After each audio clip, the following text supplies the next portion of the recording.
ನಮಸ್ಕಾರ. ಅಸಾಮಾನ್ಯ ಕನ್ನಡಿಗ ಕಾರ್ಯಕ್ರಮಕ್ಕೆ ಎಲ್ಲರಿಗೂ ಸ್ವಾಗತ. ಭೂಮಿಯ ಮೇಲೆ ಪ್ರತಿಯೊಂದು ಜೀವಕ್ಕೂ ಜೀವಿಸುವ ಹಕ್ಕಿದೆ. ಮನುಷ್ಯ, ಪ್ರಾಣಿ, ಪಕ್ಷಿಗಳು ಹೀಗೆ ಪರಿಸರಕ್ಕೆ ನಾವೆಲ್ಲ ಒಂದೇ. ಆದರೆ ಈಗ ಮನುಷ್ಯ ತನ್ನ ಆಸೆಯನ್ನ ಈಡೇರಿಸಿಕೊಳ್ಳೋದಕ್ಕೆ ಪರಿಸರವನ್ನ ನಾಶ ಮಾಡ್ತಿದ್ದಾನೆ. ವನ್ಯ ಜೀವಿಗಳನ್ನ ಬೇಟೆಯಾಡಿ ಬಳಸಿಕೊಳ್ತಿದ್ದಾನೆ. ಇದು ಪರಿಸರದ ಅಂತ್ಯದ ಮುನ್ಸೂಚನೆಯೋ ಏನೋ ಗೊತ್ತಿಲ್ಲ. ಆದರೆ ಬಳ್ಳಾರಿಯಲ್ಲೊಬ್ಬ ಪ್ರಾಣಿ ಸಂಕುಲವನ್ನು ರಕ್ಷಿಸಲು ತನ್ನ ಜೀವನವನ್ನೇ ಮುಡುಪಾಗಿಟ್ಟಿದ್ದಾರೆ. ಯಾರು ಆ ವ್ಯಕ್ತಿ? ಅವರ ಸಾಧನೆ ಏನು? ನೀವೇ ನೋಡಿ. ನಿಸರ್ಗ ಹಾಗೂ ವನ್ಯಜೀವಿಗಳ ವಿನಾಶ ತಡೆಯಲು ಗಣಿನಾಡಿನಲ್ಲಿದ್ದಾರೆ ಪರಿಸರ ಪ್ರೇಮಿ, ವನ್ಯಜೀವಿಗಳ ಸಂರಕ್ಷಕ ಅಬ್ದುಲ್ ಸಮಾದ್ ಕೊಟ್ಟೂರು.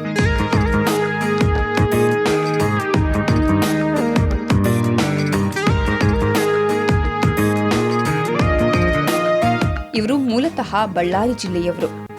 ವೃತ್ತಿಯಲ್ಲಿ ಇಂಗ್ಲಿಷ್ ಪ್ರಾಧ್ಯಾಪಕರು. ಗಣಿನಾಡು ಬಳ್ಳಾರಿಯ ಕೆಲ ಪ್ರದೇಶದಲ್ಲಿ ಸಮದ್ ಅವರ ಹೆಸರು ಗೊತ್ತಿಲ್ಲದವರೇ ಇಲ್ಲ. ಯಾಕಂದ್ರೆ ಇವರ ಸಾಧನೆಯೇ ಅಂತಹುದು.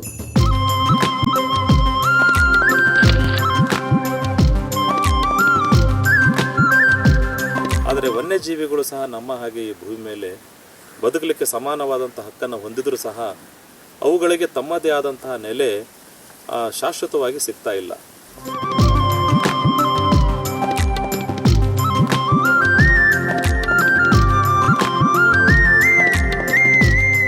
ಮನುಷ್ಯ ಕೆಲ ಚಟಕ್ಕೆ ಬಿದ್ದು ಮಾಡಬಾರದ ಕೆಲಸ ಮಾಡ್ತಾನೆ. ಪ್ರಾಣಿಗಳನ್ನ ಬೇಟೆಯಾಡಿ ಕೊಲ್ತಾನೆ. ಇನ್ನೂ ಕೆಲವರು ಪ್ರಾಣಿಗಳನ್ನ ಬಳಸಿ ಹಣ ಮಾಡ್ತಾರೆ.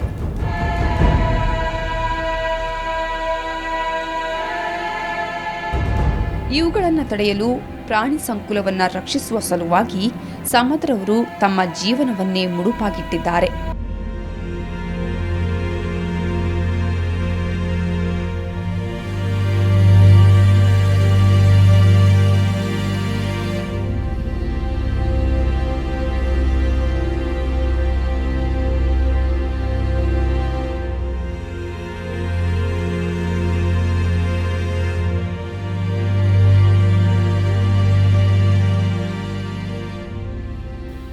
ಈಗ ಆಗುವ ಕಾಡು ನಾಶದಿಂದ ಪ್ರಾಣಿಗಳು ಪಟ್ಟಣಕ್ಕೆ ಬರುತ್ತಿವೆ.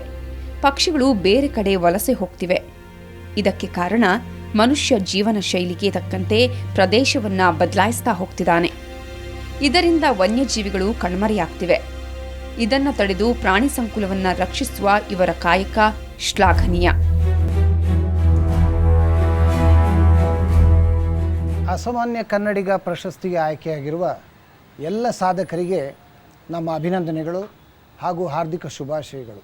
ಈ ಸಾಧಕರಲ್ಲಿ ಶ್ರೀ ಸಮದ್ ಕೊಟ್ಟೂರವರು ಒಬ್ಬರು. ಇವರು ತಮ್ಮ ಬಿಡುವಿನ ಸಮಯದಲ್ಲಿ ವನ್ಯಜೀವಿಗಳ ಬಗ್ಗೆ ಮತ್ತು ಹಕ್ಕಿಗಳ ಬಗ್ಗೆ, ಪಕ್ಷಿಗಳ ಬಗ್ಗೆ ಅತ್ಯಂತ ಜ್ಞಾನವನ್ನು ಪರಿಸರದಲ್ಲಿ ಪಸರಿಸಿ ತಮ್ಮದೇ ಆದ ಒಂದು ನಿಲುಮೆಯನ್ನು ಸಾಧಿಸಿದ್ದಾರೆ.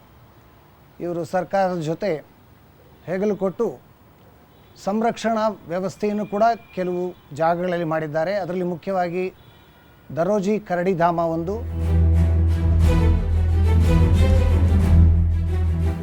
ಸಮದ್ರವರು ವನ್ಯಜೀವಿ ಸಂರಕ್ಷಣೆಯ ಹೋರಾಟಗಾರ. ರಾಜ್ಯದಲ್ಲಿ ಅತಿ ಹೆಚ್ಚು ಕರಡಿ ಸಂತತಿ ಇರೋದು ಇವರ ನಾಡು ಬಳ್ಳಾರಿಯಲ್ಲಿ. ಆದರೆ ಇಲ್ಲಿ ಕರಡಿ ಬೇಟೆ ಹೆಚ್ಚಾಗಿದೆ. ಕರಡಿ ಜೀವ ಸಂಕುಲ ಕಡಿಮೆಯಾಗ್ತಿದೆ. ಇದನ್ನು ನೋಡಿ ಖಂಡಿಸಿ ಅವರ ವಿರುದ್ಧ ಹೋರಾಟ ನಡೆಸಿ ಕರಡಿಧಾಮವನ್ನ ಪ್ರಾರಂಭಿಸುವಲ್ಲಿ ಇವರ ಪಾತ್ರ ಅಪಾರ.